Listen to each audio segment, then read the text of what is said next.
আসসালামু আলাইকুম সবাইকে। আশা করি তোমরা সবাই অনেক ভালো আছো। তো আজকের এই স্পেশাল স্টাডি সেশনে তোমাদের মেন্টর হিসেবে আমি নিয়ে এসেছি ইতিহাস বইয়ের একটা সুপার ইম্পর্ট্যান্ট চ্যাপ্টার, অধ্যায় ৩, মানে প্রাচীন বাংলার জনপদ। চলো আর কথা না বাড়িয়ে একদম সরাসরি শুরু করে দিই। তবে হ্যাঁ, ক্লাস শুরুর আগে একটা কথা একেবারে মাথায় গেঁথে নাও, আমাদের মূল লক্ষ্য ও মিশন কিন্তু একটাই। এসএসসি 2027 পরীক্ষায় সব গ্রুপের সব বিষয়ে জিপিএ 5 বা জিপিএ 5 নিশ্চিত করা। আর ট্রাস্ট মি, এই লক্ষ্যটা অ্যাচিভ করার জন্য আজকের এই সেশনটা তোমাদের জন্য একেবারে পারফেক্ট হতে যাচ্ছে। আজকের ক্লাসের রোডম্যাপটা একটু এক নজরে দেখে নিই, ঠিক আছে? প্রথমে আমরা জানব প্রাচীন বাংলার ভৌগোলিক সীমারেখা নিয়ে। এরপর দেখব প্রাচীন জনপদ বলতে আসলে কি বোঝায়। তারপর গুরুত্বপূর্ণ জনপদগুলোর বিস্তারিত আলোচনা। আর একদম শেষে থাকছে বরাবরের মতোই 1 মিনিটের একটা কুইক রিভিশন। ওকে, তো চলো আমরা আমাদের একদম প্রথম টপিকে চলে যাই। 1 নম্বর টপিক, ভৌগোলিক সীমারেখা। ঐতিহাসিকদের মতে এই যে খ্রিস্টপূর্ব 5ম শতক, সেখান থেকে শুরু করে খ্রিস্টীয় 13 শতক পর্যন্ত বিশাল একটা সময়কাল, এটাকেই কিন্তু বাংলার প্রাচীন যুগ বলা হয়। আবার দেখো, কেউ কেউ খ্রিস্টপূর্ব 5ম থেকে খ্রিস্টীয় 6ষ্ঠ শতককে বলেন আদি ঐতিহাসিক যুগ, আর 7ম থেকে 13 শতককে বলেন প্রাক মধ্যযুগ। একটা ব্যাপার খেয়াল রেখো, এই 13 শতকেই কিন্তু তুর্কি বিজয়ের মাধ্যমে বাংলার এই প্রাচীন যুগের পুরোপুরি অবসান ঘটেছিল। এখন যদি আমরা প্রাচীন বাংলার সীমানাটা একটু খেয়াল করি, দেখবে উত্তরে ছিল একেবারে বিশাল হিমালয় পর্বতমালা, আর দক্ষিণে আমাদের বঙ্গোপসাগর। দক্ষিণ পূর্ব দিকে ছিল মিয়ানমার, আর বাকি পুরো সীমানাটাই ঘিরে রেখেছিল ভারত।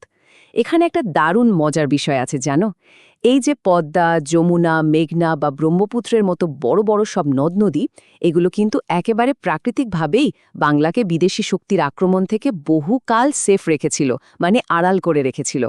আর এখানকার এই নদীর পলি জমা উর্বর ভূমির কারণেই কিন্তু চমৎকার একটা কৃষিনির্ভর সমাজ গড়ে উঠেছিল সে সময়। সীমানা তো জানা হলো, এবার আমরা চলে যাচ্ছি আমাদের 2 নম্বর সেকশনে, মানে মূল বিষয়ে, প্রাচীন জনপদ। এখন তোমাদের মনে নিশ্চয় প্রশ্ন আসছে যে জনপদ জিনিসটা আসলে কি। দেখো, প্রাচীন যুগে কিন্তু আজকের মতো এই অখণ্ড বা একক কোনো বাংলা ছিল না।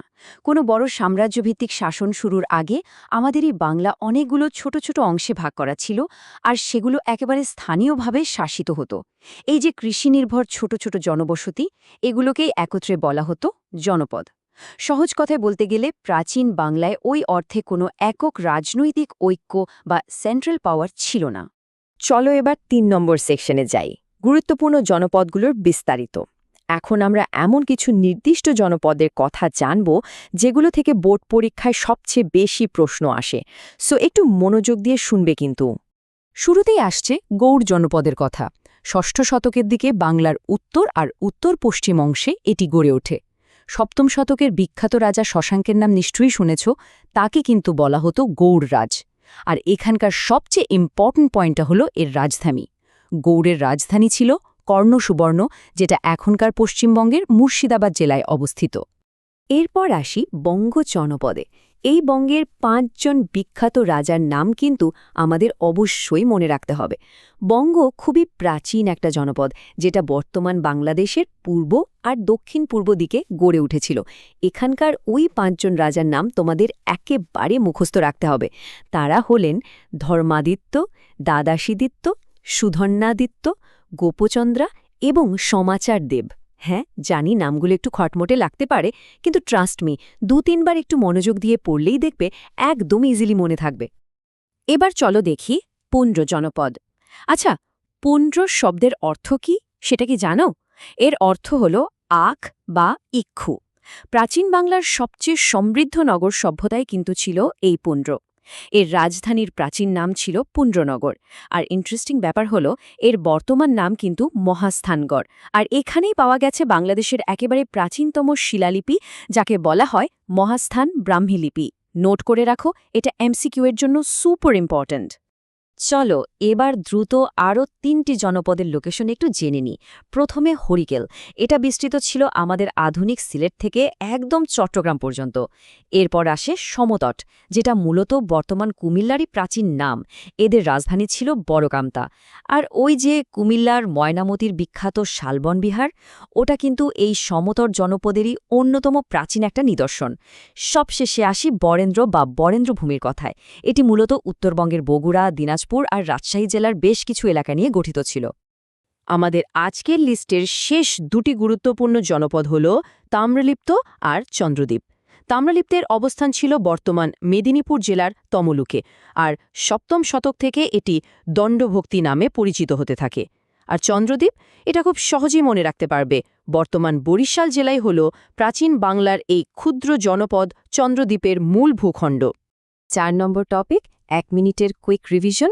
ক্লাস তো শেষ, এবার পরীক্ষার খাতায় ১০০তে ১০০ পাওয়ার জন্য চলো ১ মিনিটে একটা কুইক রিভিশন দিয়ে নিই। এই পয়েন্টগুলো হলো তোমাদের এক্সামের আগের রাতের একেবারে ওয়ান শট সাজেশন। এতক্ষণ যা যা পড়লাম তার একটা ছোট্ট সামারি। যেমন পুন্ড্র মানে আঁক, গৌড়ের রাজধানী কিন্তু কর্ণসুবর্ণ। বাংলাদেশের সবচেয়ে পুরনো লিপি হল মহাস্থান ব্রাহ্মী লিপি। সমতট বলতেই মাথার আসবে কুমিল্লা আর শালবন বিহারের কথা। চন্দ্রদ্বীপ মানেই বরিশাল, তাম্রলিপ্ত মানে মেদিনীপুর বা দণ্ডভুক্তি।